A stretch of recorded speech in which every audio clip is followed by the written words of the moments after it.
Okay, so I'm going to talk about something that might resonate more with humans than a lot of this other stuff I talk about. I talk constantly about our beliefs. A belief is a thought you continue to think, and that is all they are. And amazingly, most of us have beliefs that we keep inside of our lives, are like we believe this stuff that we've never actually experienced it to know we should believe it or not, but somebody somewhere experienced it, and so they told two friends and they told two friends and so on, and then everybody had to believe it because somebody experienced it. Anyway, yeah, don't believe anything. That's all I have to say. But so back in the day when I was married, I had my little girl, and I had to get her socialized. She was going to be an only child. So I ran into this woman, and then we started having this large group of friends. I mean, it was like people. I mean, it was great for my kid. She had a lot of kids around, so she was very socialized. In this group, all the women became like, have you ever been in a group of women? Like a lot of women? Yeah, you know what I'm talking about. Anyway, so I'm not part of that anymore. So anyway, in this group, you know, chit chat and hanging out and stuff, you start talking about stuff in life. And I know you've all, men, you probably heard this too, but women talk about this, that when you're with a bunch of women in the same space for like a long period of time, you know what happens? Everybody's periods, like they all magically like line up, and so you have all this crap with all these women on their periods all at once, and they're all in bad moods all at once, and but then you get it all over with, right? So people believe that if I go to be in a dormitory with 3 other women, by the time my semester is done, I'm going to have my cycle synced with all these other women, and they're going to believe it too, and we're all going to have it. That's how it works. It's magical, right? So anyway, so when I was hanging out with this group of women, one of the women who was like larger than life, like personality, she could not do a jumping jack without, okay, this is going to get personal and gross, but you got to hear the point. Without like, oopsie, leaking, okay? How's that? Leaking, squirting, whatever you want to call it. So anyway, so she always had to go potty before we did anything. Like she played soccer sometimes, and there was a couple other women that had this problem that, you know, they would have to go drain their bladders before we go do soccer, exercise, or anything, or go run or go ski. And so, and they talk about it all the time, like, oh, you're going to hate it. It's going to happen to you too. It's like, you're going to get to the age, the weight, the thing, whatever's going to happen to where you're not going to be able to go without going pee.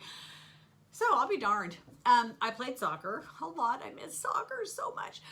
You hear this, all these women talk about it, like you're going to leak. You got to go potty. You got to wear a pad and all this stuff. So as I was playing soccer, I'm running and kicking the ball, but I'm like, do I have to go pee? It was like I would run off the field, and I started thinking, oh my God, it's happening to me. It's happening to me. That thing that they keep talking about, it's now found me. Oh, the more I talk about this, the more I crack up.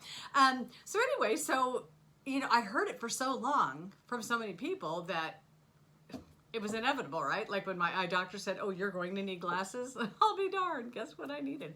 So anyway, I'm with this group of people, and now I'm experiencing this thing that they're all talking about that happens to everybody. And then fast forward, oh, it's been a long time since I've been with these people. But when, I'm not sure when it was, but I realized it was like one day it dawned on me that I had a C-section when I gave birth. As my child says, I was not born, I was removed. I don't care. We got here, right? But I just, it kind of dawned on me one day. It's like, wait a minute, that thing that I participated in when I hung out with the group that like to talk and drink and talk and talk and talk in that group, it's like I agreed for a moment that that was going to happen to me, and it happened to me. And I'm like, at this point, I'm like, but I had a C-section. I didn't have the childbirth like, you know, anybody else. And it started, I just cracked up laughing, thinking I was in the group, the collective. Everybody was in agreement that this happens to everybody. And so I agreed to it apparently, and it happened. And then I dissolved, I went away from this group, and then it dissolved with the group.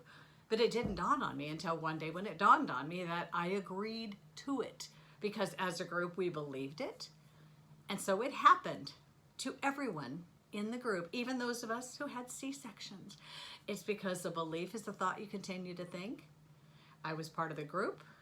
Now I'm talking small scale here, people, okay? I'm talking a bunch of women in a small town in Washington. This is the same on the huge scale as it is on a tiny scale. The collective will agree to what someone is saying. They all agree to it. And it's amazing how stuff moves in that direction because as a group of people, you just see this little puddle of people all going together in these directions. So yeah, I'm not going to go long on this, but a belief is a thought you continue to think. If you believe your periods are going to align with all your roommates, so be it. If you don't, it won't. That's it. That's all it is. So I meant to say we need to get a sponsor for this. Depends.